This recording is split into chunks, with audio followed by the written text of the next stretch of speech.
Hello dear friends, मैं अभिषेक आनंद एक बार फिर से आप सभी का मेरे यूट्यूब चैनल मैथ्स पे स्वागत है। चलिए आपके लिए बैक टू बैक वीडियो बना रहे हैं, आप लोग हमसे जुड़े हुए रहें।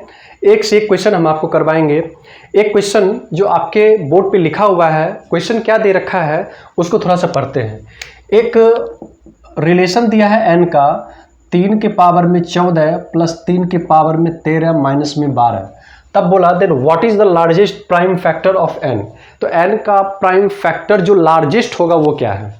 इस क्वेश्चन को कैसे बनाएंगे, इस क्वेश्चन में करना क्या है या फिर निकालना क्या है समझिएगा। एक प्राइम फैक्टर ढूंढना है इसका, इस n का एक प्राइम फैक्टर ढूंढना है जो सबसे बड़ा हो। जो क्या हो, सबसे बड़ा हो। तो सबसे पहले इसको ब्रेक करना पड़ेगा, इसको सारे को मल्टीपल के फॉर्मेट में लाना पड़ेगा। देखिए कैसे हम ऐसा सोचते हैं कि यदि 3 के पावर में 13 कॉमन हो जाए, ठीक है, तो यहां से क्या मिलेगा 3 प्लस में 1 माइनस में 12। ओके, ऐसा करते हैं, ये 3 के पावर में 13 है, इसका मतलब ये हो कि 3 का मल्टीप्लिकेशन 13 टाइम्स हुआ है, तो एक 3 हम ले लेते हैं। तो 3 के पावर में 12 रहने दीजिए, ठीक है, गुना में 3। अब ये 3 प्लस 1 4 हो गया, माइनस में क्या हो गया 12। ये हकीकत में है क्या, 12 है। तो 12 को फिर कॉमन ले लीजिए, तो 12 कॉमन हो गया बाबू यहाँ से। तो क्या मिल गया 3 के पावर में 12, और यहाँ से भी 12 कॉमन होगा तो क्या हो गया -1। अब इसको देखेंगे तो 12 गुना, तो ये 3 के पावर में 6 -1 देगा, और ये क्या देगा 3 के पावर में 6 प्लस 1। एक्चुअली है क्या a square minus B square, यानी कि a plus B into A minus B पे ये टूटेगा। क्यों होता है कि A square minus B square में क्या होता है ना, इसको ब्रेक करते हैं तो पावर आधा हो जाता है। जैसे 2 का आधा 1 हो गया, पावर देख रहे हैं, पावर 1 भी चला गया। सेम उसी तरह से पावर यहाँ पे 12 है, तो 12 का आधा लेंगे तो 6 जाएगा। और एक चीज़ और लिख दे रहे हैं कि 3 के पावर में 6 ये 729 देता है। 3 के पावर में 6 ये क्या देगा 729। तो 12 को ब्रेक करेंगे तो इसको लिख सकते हैं 4 गुना 3, ठीक है, और यहाँ से ये क्या हो जाएगा तो 728, यानी कि 729 में घट जाएगा 728 गुना ये क्या दे देगा 730। ये 728 आपका प्राइम फैक्टर नहीं है। क्यों? क्योंकि इसको भाग लगाएंगे तो 2 से पूरा भाग लगेगा, निश्चित लगेगा। 3 तो नहीं है, 3 तो प्राइम फैक्टर है लेकिन लार्जेस्ट नहीं है। 4 तो प्राइम फैक्टर्स आपका होता नहीं है। यहाँ से इसको ब्रेक करेंगे, तो इसको ब्रेक करेंगे तो ये कितना हो जाएगा 73 गुना 10। क्या हो जाएगा 73 गुना 10। तो 10 तो आपको प्राइम फैक्टर्स है नहीं, लेकिन 73 आपका प्राइम फैक्टर्स है, और यही आपका सबसे लार्जेस्ट प्राइम फैक्टर्स है। यही आपका क्या है, सबसे लार्जेस्ट प्राइम फैक्टर्स है। तो इसमें आपको ऑप्शन में ढूंढना है कि 73 है कि नहीं है।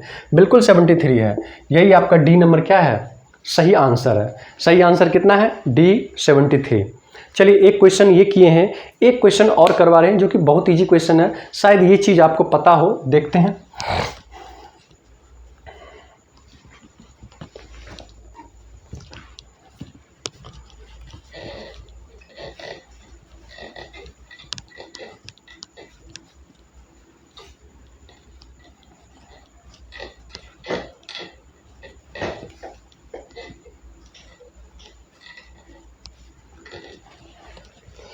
चलिए 2017 के मेंस में ये क्वेश्चन बहुत फेमस था।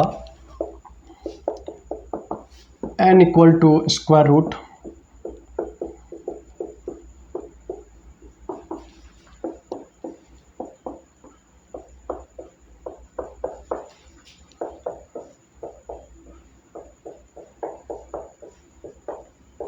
तब आपसे बोला कि n इक्वल टू वॉट, ये क्वेश्चन है।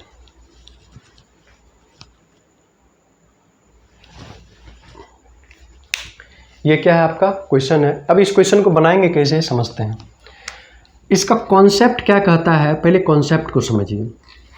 कॉन्सेप्ट ये कहता है स्क्वायर ऑफ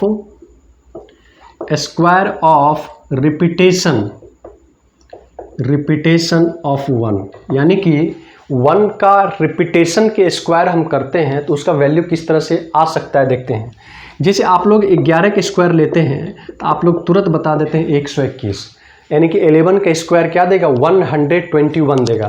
क्यों ऐसा होता है इस बात को थोड़ा समझते हैं। यहाँ पे 1 का रिपीटेशन 2 टाइम्स हुआ है, 2 बार हुआ है।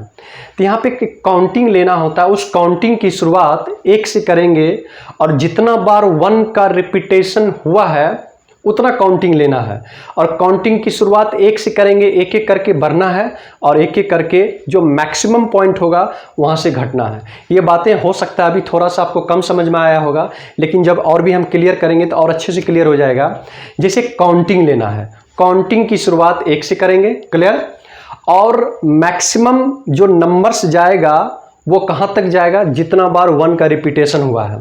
जैसे यहाँ पे 1 का रिपीटेशन 2 बार हुआ है तो काउंटिंग लिए 1 2 और उसके बाद घटे 1, मतलब एक एक करके बढ़ना है, मैक्सिमम पॉइंट को पकड़ना है, वहाँ से फिर एक एक करके क्या करना है, घट जाना है। जैसे 111 का स्क्वायर ये क्या देगा, तो यहाँ पे 1 का रिपीटेशन कितना बार हुआ है, 3 बार हुआ है। तो काउंटिंग 1 से 3 तक जाएगा, एक एक करके बढ़ेगा और एक एक करके घटेगा। तो 1 2 3 2 1। जैसे 1 का रिपीटेशन यदि 4 बार हो जाए तो काउंटिंग 1 से 4 तक जाएंगे, तो 1 2 3 4 3 2 1, ठीक है। जैसे 1 का रिपीटेशन 5 बार हुआ है तो इसका स्क्वायर लेंगे तो 1 2 3 4 5 4 3 2 1, क्लियर, कोई दिक्कत नहीं। तो ये आपका रिपीटेशन ऑफ 1 के स्क्वायर का कॉन्सेप्ट है। आप डायरेक्ट इसको बनाइए, इसमें ज़्यादा कुछ सोचना नहीं है, डायरेक्ट इस पे बनता है। अब रही बात ये कि यदि आप कहीं से स्क्वायर को हटाते हैं, ठीक है, तो उस पर स्क्वायर रूट चढ़ता है, स्क्वायर रूट ए, ये बात तो सबको पता है।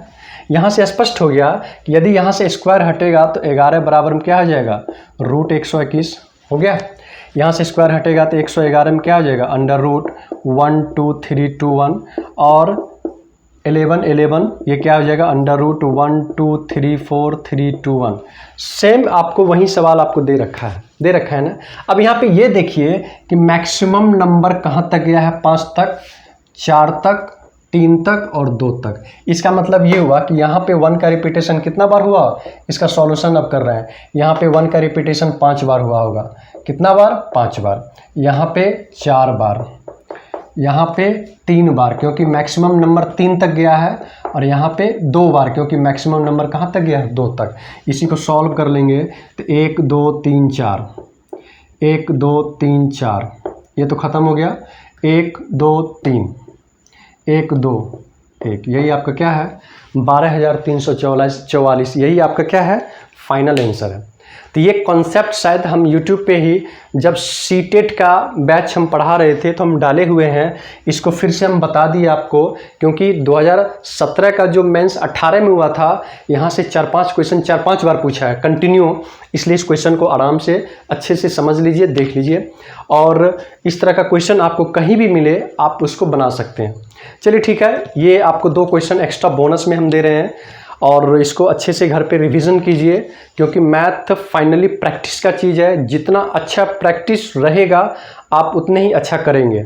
चलिए तब तक के लिए हम विदा लेते हैं, फिर मिलेंगे कल। Okay, bye bye, take care, जय हिंद, जय भारत, गुड नाइट।